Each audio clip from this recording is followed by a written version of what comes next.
Hello, guys. We are really happy to be here tonight. Uh, I'm really honored to have a guest like Dominica Collis, who is a naturopath and master herbalist. And today we will talk about the holistic approach to pain. Hello, Dominica. How are you today? I'm very good. Thank you so much for having me. And hello, everyone.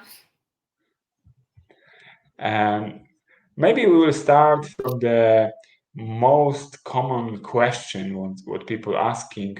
What is the pain? What would it mean to feel the pain? Why we feeling the pain? What is the perspective of the naturopathy for that? Mm, from the naturopathic point of view, it's simply the inflammatory state in the body. And the most common question, pain really becomes so common nowadays. I can honestly say that 90% of consultations that I do, the client is in some form of pain. Whether it's the pain in the tissue, whether it's the pain in the musculoskeletal system, and it's not the acute pain, because of course if we injure ourselves, that pain that we experience during the first 48, 72 hours, it is the acute type of pain. Of course, it is the moment when our body is trying to heal the injury. But anything longer than let's say a month, 2 months, we can qualify as chronic pain. And nowadays, unfortunately, it is the chronic pain that is so prominent, from what I can see. Okay, so if I could understand you, the pain is the signal in our body something is going wrong. And Absolutely. Yeah. our body is trying to inform us something is not right, and we supposed to put our attention to some parts of our body or to in general to what we doing. Yes, as I working as a holistic therapist, manual holistic therapist in the treatment room with clients, most common is people are coming with ongoing pain issue. And we have, like you said, acute pain, which is strong, sharp, and Mhm. it's start suddenly. Uh, and this is like a bit different way to deal with this kind of cases. And definitely most people experience pain which is ongoing issue, which is chronic pain. And why not to take painkillers if we have a chronic pain in our body? Why we bother ourselves to talk about the herbs, to go to the holistic manual therapy? Why not to use, painkillers which are so easily uh, available in Available. each, Yeah. yeah, in each pharmacy? What um, do you think about that? so, from the naturopathic point of view, any sort of topical treatment. Sometimes topical treatment is needed. It's helpful because, especially during those that initial stage of healing, uh, it's good to help the client to cope to some extent. So I often use salves, herbal ointments, etc. But the painkillers, really, they don't do anything apart from treating the symptom. So what actually happens is the painkillers. They affect the pro-inflammatory cytokines. They influence the pain signal transmission in the nervous system, and that's why the pain disappears. But it's not the solution. If it's the acute situation, and even in the acute situation, of course, I think that because of that forgotten herbal knowledge, we are not really prepared with the right herbs that we have in the cupboard to help us even in those acute situations. So let's say that if we have a fracture, there is a pain, that might be the situation to actually to take the painkillers if there is no other option and we cannot cope. But as we said earlier, the acute situation is completely different. It's around 72 hours maximum, and then the pain usually goes away on its own. But even herbally, I always have different oils. St. John's wort is an absolutely wonderful painkiller, either as the infused oil, macerated oil that we can rub into the area, the ointment. So it's pretty much the oil with melted beeswax, so it has a lovely consistency. It's not that oily. Some people may prefer, and of course beeswax is also anti-inflammatory additionally, so it will aid the healing. So of course, it's a completely different situation because I am the herbalist, so I have all those beautiful herbs in the cupboard. But with the chronic pain, what will actually happen, and I have clients who have been on all sorts of different painkillers, and not on the over-the-counter painkillers, on the prescription painkillers for many years now. Just the situation from last week. So I have someone with fibromyalgia, and she has been on different painkillers, very, very strong ones, on prescription for the last 10 years. Imagine the damage done to the body. And now she suffers from multiple conditions, including the IBS, irritable bowel syndrome, which of course the constant use of this kind of medication will affect our microbiome, will affect our liver, our digestion, spleen, pancreas. It will cause the inflammation in the body, used long term. So the way how we don't really listen to our body anymore, we kind of tend to think that we are invincible, but we are not. And pain is usually depending on the type of the pain, but the pain first happens and we cannot really find the explanation. Because we didn't really necessarily injure ourselves, we don't have any bruising or anything, so we kind of experience that type of the pain where there is no reason behind it, why it's happening to us. And instead of actually slow down and go within and think about what is actually affecting you, maybe I'm stressed, maybe I'm on the crossroads, like very often, the pain in the arms, forearms, and elbows.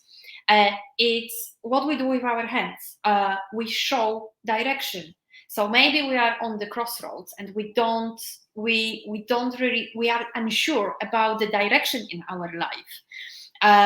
So there is lots of course, we don't really have time to go into the psychosomatic side of the pain as well, because then depending on where the pain appears, we also have the emotional reason behind it, which is a completely different subject. And the painkillers, as I said, as a last resort in the acute situations, if you don't have anything else and you cannot cope, all right. But if the pain is present for a week, for 2 weeks, and it's getting progressively worse, this is the moment when we should really think about the root cause. And in terms of the musculoskeletal system, we kind of think about, it's just the musculoskeletal system, but it's not, because there are many systems interactions that the musculoskeletal system is depending on. So, for instance, cardiovascular system. When we start exercising, even simple movements, I'm not talking about, forcing ourselves to go to the gym right away, but even doing that half an hour walk every single day, the circulation in the joints will improve. Again, the lymphatic system. The lymphatic system loves movement. And in that recent plague of the sedentary lifestyle, especially over the last 2 years, everyone working from home, you cannot go out, and all sorts of different stories that happened. We simply became static. Forget about any movement. And of course, it wasn't promoted. It's not really healthy to move. So, yeah, we know some countries. We know some countries where even the going to the forest was banned because it was danger. Maybe trees will infect you in something. Yeah. So what we can agree, and to make like point, the painkillers which are available in the pharmacies, they might be helpful, but we need to understand and really go to the terms with that. This kind of treatment is a cheating of the nervous system, and it's not curing any reasons, any root cause of any dysfunction which is making us to feel pain. And we both, I think, have the same point of view. It's okay to take it if you cannot cope. I especially agree to that, or even recommend to my clients when they have difficulties with sleeping because the pain is so strong, or it's wake them during the night, or they cannot sleep because they cannot find the position without the pain. Then I said, okay, let's take something for 2-3 days, and in the meantime, let's manage the pain in different way. I mean, as you said, as you mentioned about the movement, which is my core thing, and the connection between the breath and movements is key thing in this moment. And in general, in our life, breath is very important. And when we can coordinate, integrate the breath and the movement, we achieve much more sufficient way of moving and using energy in our body. And the funny thing is, when I have these consultations or first meeting with people with acute pain or a quite strong pain but ongoing, I said, all right, but we need to look to the diet also. We can do something here in the treatment room. I will help you to give you directions for your body and some exercising, but we really need to look to the diet and to the hydration level in your body. And then the people like, man, I'm dealing with that for many years. I was so many specialists, but they don't really talk about the diet. Why you want me to look to my diet? Simply, some foods in the ingredients, they increase inflammation in the body. And if we we're giving the fuel for this inflammation, and then we're trying to put the water on the fire by the anti-inflammatory drugs. What we doing? It's kind of craziness. Yeah, it's progressively getting worse. And with diet specifically, I think I may address one thing, because of course now with the entire movement towards vegan diet, from what I noticed, because I don't only have vegan clients, even though I'm plant-based myself. They often think that swapping a beef burger for the vegan burger is a solution and it's healthy. And of course, because of the movies such as Game Changers, etc., etc., it's been highlighted that the plant-based diet is healthy. But what they talked about, those movies, was whole food plant-based diet, which means that we cook everything from scratch, from whole food ingredients. So we are not using wheat gluten, which you have the clue in the name, gluten. Yeah, and gluten, of course, we nowadays so many people are intolerant, and it's not necessarily even the gluten itself, it's the quality of the grain, quality of the wheat, and all the pesticides and herbicides and fungicides and all sorts of different things. And we are often not necessarily intolerant to wheat. We are intolerant to all those chemicals being sprayed on our crops. But when you actually look at the meat replacements in the shops, and when you take your time to read the label, first of all, you have the nutritional values. So what is very high in all those meat replacements is salt and fat, and in some of them also sugar. Sugar is fueling inflammation. Salt, excessive salt, is increasing, is damaging our cardiovascular health.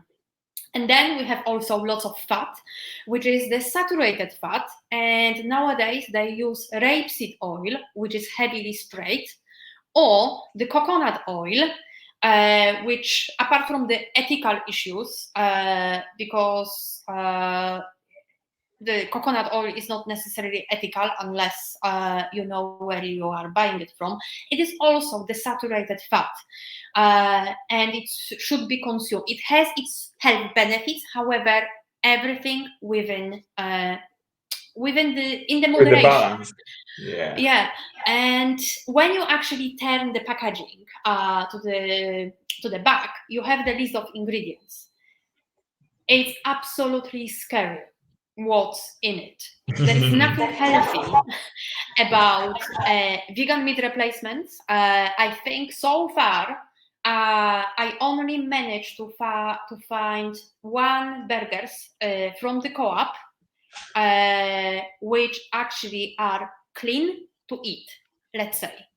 Then the entire madness about the vegan cheese.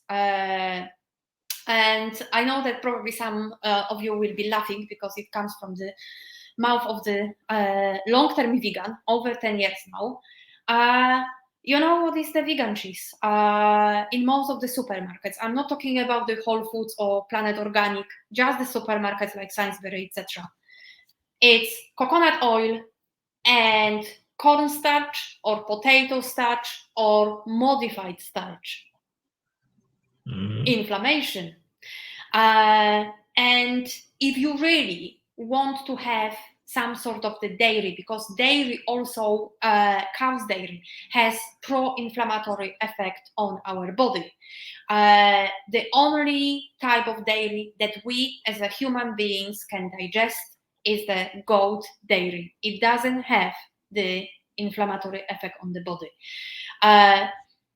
So there are lots of kind of myths around the plant-based diet, that it's so healthy. It is healthy if you go into vegetable and fruit ale and buy the ingredients yourself and cook it from scratch. Not if you go to the fridge section and somewhere along the amongst the beef burgers you buy, I don't know, Vivera burger or something.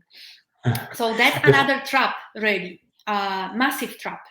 Because The funny thing with the weeds, I went through some article recently, I mean like a half a year ago or something, and about the gluten intolerance and reactions on the gluten.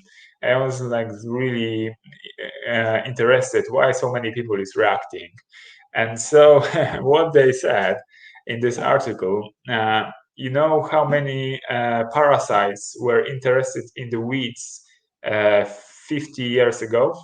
How many different species were recognized as the parasites for the weeds 50 years ago?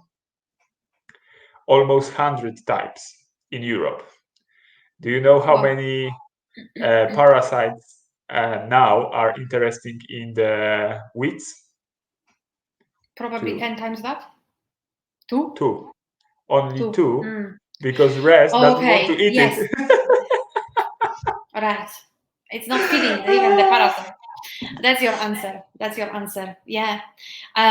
No, in terms of the, like, if someone really wants to have bread and stuff like that, it's difficult to find something really quality in the shops at the moment. Because even if we decide to buy sourdough bread, what actually happens if you actually talk to the bakery at the supermarket? They will tell you that on the list of ingredients, they often use dairy, which is not needed for the sourdough bread. Because sourdough should be just the sourdough starter, more water and more flour. They use dairy, so they use milk, but they also use yeast. And yeast can also be pro-inflammatory, especially if the inflammation is already present. So the best way would be to actually learn how to make a sourdough starter. It's not difficult at all, and buy those ancient grains like spelt, like korosan, which basically the crops are very small and they are only organic. It's just, you know, the flour producers, they don't really make much money on it, so that's why, you know, they are just the, you know, why to sell it? Yeah, exactly. Nobody is really interested in it. You need to be kind of health freak to, you know, be interested in spelt flour, for instance, because lots of people don't even know that something like spelt exists. And it is the type of the wheat, but it's the ancient grain that hasn't been modified. It's in the same form that it's been like 200, 300, 500 years ago. So this is the answer. All the, you know, rye bread is lovely. Mixtures. Where about Dominica? Because I often advise to my clients when they come in with the pain and the severe pain to reduce the so-called heavy food and to go to the greens and to go to the salads, fresh salads, as much as is possible. Of course, to use some, you know, oil to the salad to have these ingredients to get the vitamins to the body, because we need some fat to get the vitamins and also proteins, because we have proteins, you know, for those who doesn't heard about this, we have proteins in the vegetables. There are some proteins there. Yes, exactly. Yeah. More than but enough.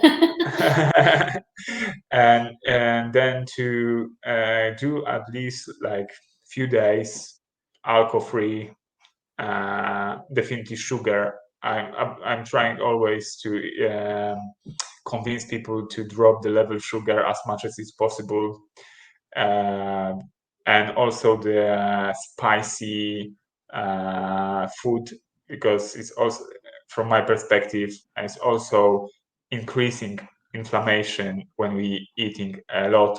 I mean a lot spicy food. I don't mean, because then is some ginger, of course, and some garlic in the diet. That's fine. But if someone is eating like a dragon and need to drink at least 2 liters of waters after his meal, that might be too spicy. And definitely, even the people are not the plant-based, not the vegetarian, I'm asking them to reduce, especially processed food. I mean the processed meat, and as much as is possible to reduce the meat, because from the perspective of the movement of the body, it's reducing the speed of digestion, which means our intestines are more full, which means usually when we're dealing with the lower back or the pelvis pain or something in the stomach, it's increasing pressure inside, which pressing on the different systems. As you said, every system is connected with every system. It's not only skeletal muscular system, because there is a nervous system, there's circulation system, there is lymphatic system, and all kind of systems what we have in our body. They always working together, because this is cooperation of the systems. It's not for the purpose of the anatomy. We cut it to the different systems to understand intellectually better, but in truth, in real life, it's not like, oh, you have a damaged nervous system and you can leave it in the home and go because your muscles are fine and your bones are fine, so just leave your nervous system and go away. It's not working in this way. Even we maybe want to that, but no way. We are created in different way. So what do you think about these green juices, for example, when people are in the pain and in severe pain? Yeah, definitely. Lots of green vegetables. That's always my recommendation. If someone is concerned about decreasing or minimizing meat, especially red meat, smoked meat, any sort of processed meat. So like the typical Polish cuisine, all the sausages and ham, etc. So if someone, for those of you who are concerned about lack of protein, because of course the massive argument is that meat has a complete profile of all 9 essential amino acids, and the plants, some of them have like 6 out of 9, some of them have 7 out of 9, etc.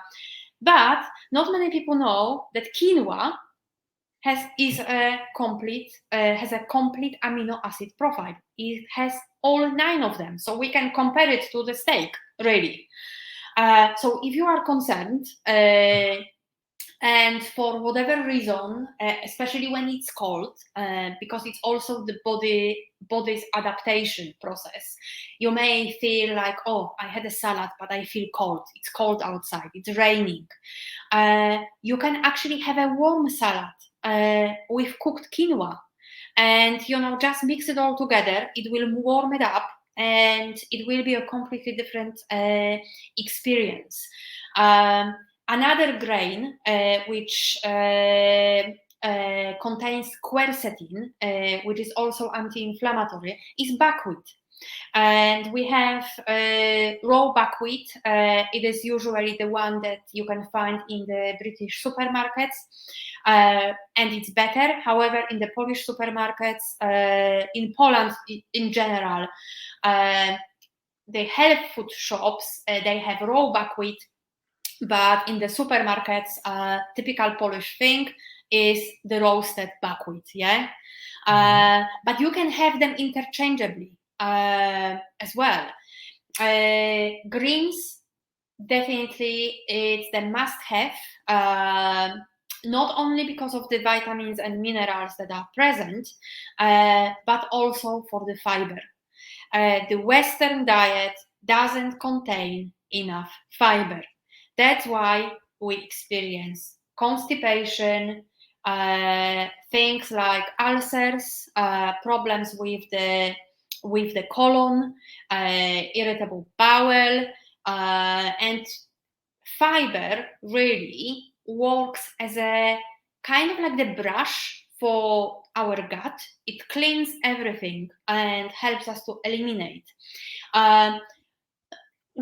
Very often people tell me that, oh yeah, but I had that salad or smoothie, I feel constantly bloated.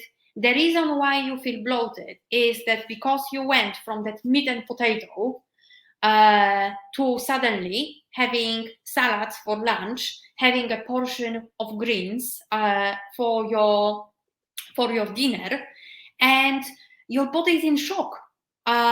So that's simply why it happens. But if you continue, of course, it is sometimes easier with the help of the nutritionist or dietitian, because if it gets really bad, I mean the bloating, it's better to start with the juices, because then in the juices, of course, we deliver all those vitamins and minerals, but there is no fiber. So the healing starts. Green juices are anti-inflammatory, so the healing process will start. And then as the next step, you can introduce green smoothies. So basically you blend the spinach, kale, you add berries or banana, you can make it with the oat milk, for instance, or with water. So smoothie will naturally contain some of the fiber, but it's gonna be easier to digest because it's blended. And then you can start introducing lots of salads. But it is like in those situations when the bloating gets really bad, it may happen.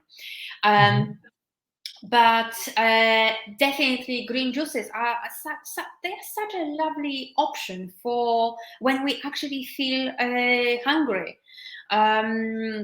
Having a green juice in the morning, for me personally, it feels like a massive vitamin and mineral boost before I even fully wake up. I absolutely love it.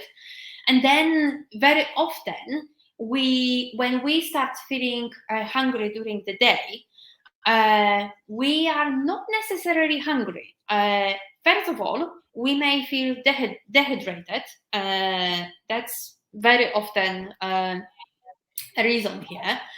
Or we kind of tend to, instead of having a few sips of water and really look at that our water intake, we usually go to the fridge and grab something. All the snacks, I don't know, all the biscuits, all the muffins, or something else, all the croissants. And we tend to overeat in the situations when we are not even hungry. And having, if you prepare yourself a juice for a day in a bottles, put this in the fridge. Instead of, grabbing something that is full of processed sugar, saturated fat, you can just have a glass of juice. And I guarantee that you won't feel hungry, because your body very often is not hungry for the calorie intake. Your body is actually hungry for nutrition and is screaming, give me those vitamins, give me those minerals. Because of course the food, as much as it's of course a massive pleasure eating something delicious and tasty, we eat for energy, to nourish our cells, to nourish our tissues, our organs. That's the purpose of eating. So, of course, all the the way how our taste buds work, etc., is a very pleasant experience, and we often become actually addicted to it. So. But what our body really needs, it's the building material. It's the amino acids. It's the healthy fats, vitamins, minerals, macro and micronutrients. That's what our body needs. I will add to that, as you said, our Western diet is poor in fibers. I will add is also poor in walking.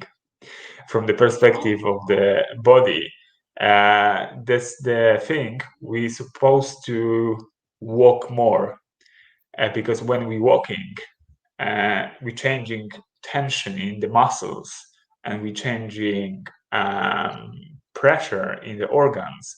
And as well, it's really well working for a bloated belly, as long as we allowed ourselves, approve ourselves to fart.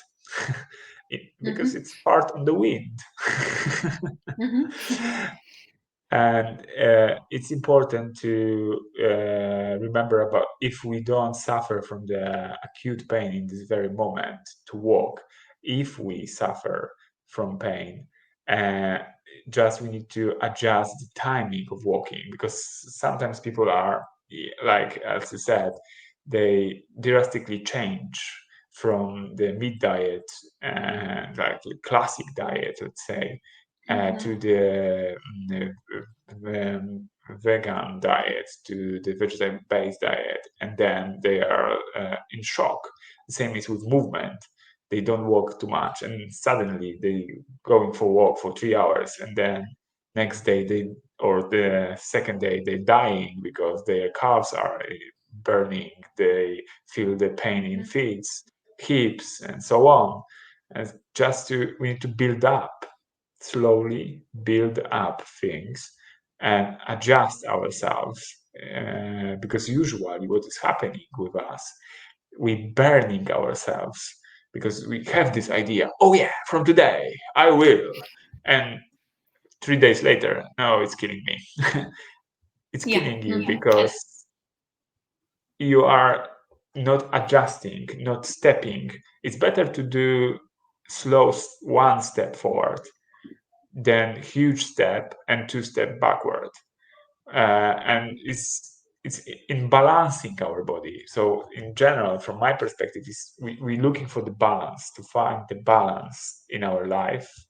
And the thing is also quite funny. I know many vegetarians and vegans who are overweighted only because, as you said before, they don't do things in the right way. They just jump into the kind of style of life, because the vegetarian or vegan is not the diet, it's kind of style of life, to be honest. From my perspective, at least supposed to be, because you cannot say you are on the vegan diet from Monday to Friday and then weekend. Yeah, it's not the way. It's given even more confusion to the body. So they tend to use this processed food, which is easily to get again, quite easily in every market, every shop. You can find something nowadays, even in the fast food chains. But the quality and the level of the sugar is the issue there. And we need to remember we need some energy in our body. As you said, our body is screaming for ingredients, for nutrition, to nutrize our body. And it's funny when I speak with the doctors, we have some talks with GP, and and asking them, but do you really asking your clients, your patients about supplementation, the level of, they know something, they heard somewhere in the uni there was something about B12, but this is the end of the story about B vitamin, but there is quite a lot in between 0 to 12. Quite a complex stuff of vitamins from the group of B, but it's not only one group of the vitamins. And asking them, maybe it's worth to check the level of the vitamins in the body when you're dealing with someone. And they're looking at me like, maybe, but Chris, this all supplements, this like a marketing story. We need to give the antibiotics, because when we give antibiotics or proper painkiller, that's the way, and client is feel it straight away, and that's it. The patient is cured. It's not cured at all. It's just confused in the nervous system. The nervous system is getting quite crazy. So from my perspective, I don't know if you agree with that, it's really good to check the level of the minerals and vitamins in the body when we have some issue, whatever issue it is. It doesn't need to be pain, but when there is pain, there is definitely issues on the level when we need to take care about this. Our body is saying us, no more, no more. You need to really look to that instead to take something which is confusing us. Because I even come across recently with one guy who's make my day. He had a conversation in his family about taking the drugs, and he had some issue, and he spoke with someone from his family, and they trying to convince him, you're supposed to take this anti-inflammatory plus this painkiller for that. And he said, you have your dealer who is legal, I have my dealer in the forest. So I will stick to my dealer. You go to your dealer who is legal because he's giving you prescription. But at the end of the day, the thing is to really look for the root cause of the things. And when something is happening, the usually disturbance of the balance is quite huge. It's quite far from the balanced place, and it's really worth to look to this minerals, vitamins, where we are with this, and especially when we're using kind of diet, like when we are on the plant-based diet, it's worth to do that. But if we eating meat, it's even more important, because all these chemical substances which are there, they are damaging our system, our liver, our guts. And after years of eating that, of being exposed to this, we are not able to take in the vitamins and minerals. The levels are different. And recently I spoke with one guy who is really close to that subject, and he's testing like, I think, 1,000 people yearly about this, about the vitamins and minerals. And he said, Chris, it's so rare to meet someone who is more or less balanced, because usually people are completely unbalanced, and they don't check in it at all. It's supposed to be, from my perspective, I'm trying to convince people.